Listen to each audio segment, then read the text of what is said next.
Kaya puntahan natin kagad si June Soriao, na kasalukuyan ngayon ay nagluluto naman ng almusal dito po sa Morong Star Beach Resort, na pwede nyo puntahan.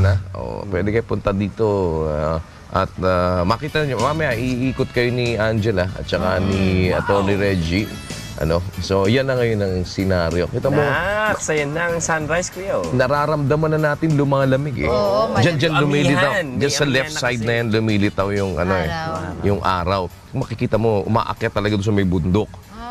Unti-unti siyang lumilitaw na gano'n. Mamaya we'll be able to see that. At puntahan muna natin si June dahil mukhang masarap ang amoy na niluluto ni June eh.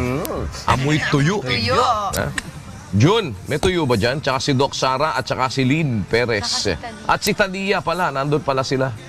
Aber, sige, take it away. Good morning! At syempre ngayong umaga. Yes, kuya.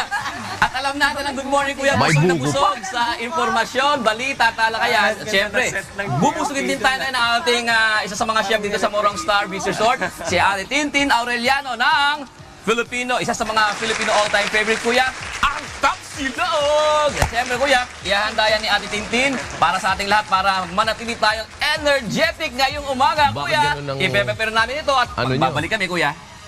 Ha? Ba't ganyan ang amoy ng tapsilog nyo?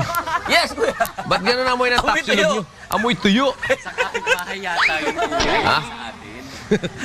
Sarap pa naman ang amoy ng tuyo. At sino nga kasunod? Ikaw ba? Ako na, Ikaw ba magbabalita muna magdi-deliver? tayo. Akala ko magdi-deliver ka ng inagawa mo ulit si Talia. Sige.